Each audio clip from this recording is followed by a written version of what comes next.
Hello, I'm Gabriele Casarano, PhD student at the University of Venice. At the 2024 Representation Advances and Challenges Symposium, I'm going to present you Virtual Venice, exploring Eugenio Miozzi's floating motorways project through the 3D models. Historical cartography provides a unique perspective for exploring measurement and representation in the field of design, offering a powerful tool for meticulously rendering the nuance of a territory over time. Eugenio Miozzi's project for a floating highway connecting the mainland to Venice, which has yet to be realized, provides an illustrative example of the importance of measurement and representation in development of innovative infrastructure. The digital reconstruction of these historical projects allow us to analyze in detail the challenges and the potential associated with translating visionary ideas into tangible realities. The combination of advanced three-dimensional modeling methodologies and in-depth historical sources provides the new insights into the design and decision-making process adopted by Miozzi. The study will initially entail a comprehensive review of all relevant documentation pertaining to the territorial project of Miozzi. Is well preserved and available in a considerable amount in the project archive of the University of Venice. The first step was to examine the envelopes relating to the territory connection project between Campalto and Punta Sabbioni, which were presented in 1952 and 1956. The inclusion of dimensional data and appropriately quoted elements has facilitated understanding, interpretation, and the study of the project. The overall plan of the project is evidence of this. It succeeded in placing the infrastructure in its environmental context, while also providing information related to the bathymetry of the lagoon. This was very relevant because it allows the marine environments of the time of the project to be digitalized and recreated. The technical map of 1952 was georeferenced using a best-fit transformation, specifically rototranslation with scale change. The number of bathymetry points generates what is referred as to a point cloud in the CAD sheet. The XYZ coordinates were then imported into the software designed for processing 3D contours and surfaces. The gridding algorithm and also the interpolation was used to process the list of coordinates, which results in the most satisfactory outcome. The processing of morphological and bathymetric data extracted from historical cartography follows two essential representation models. The first is a static representation, which refers to consolidate contours and surface cartography models.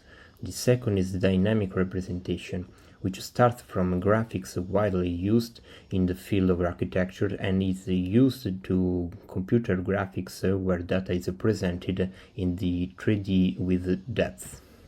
In undertaking the challenges set by Eugenio Miozzi, I was tasked with providing continuity in a physical discontinuous area.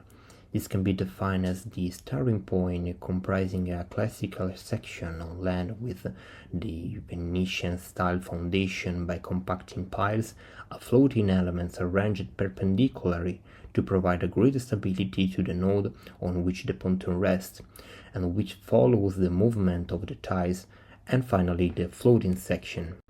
In areas of the lagoon bed that allow navigation by boat with a chair-tail draft, it is necessary to interrupt the road section to allow navigation.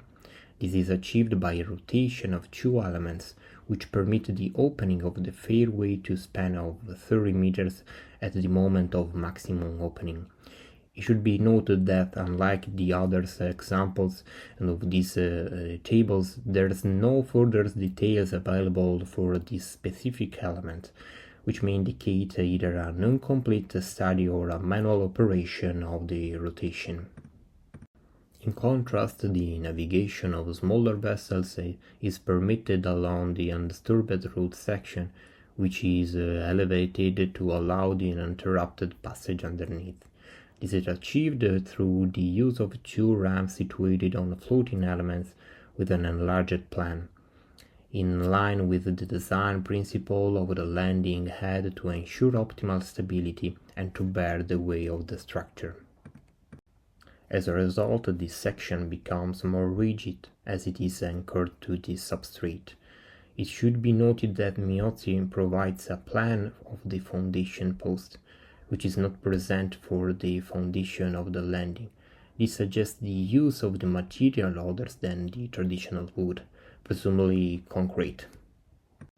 To ensure the model was produced to the highest standard of reliability and realism, it was vital to gain a comprehensive understanding of the technology and mechanical operation of each individual element. It should be noted that in some instances, Miozzi's drawing lacked crucial elements, such as the coupling between two floating pontoons.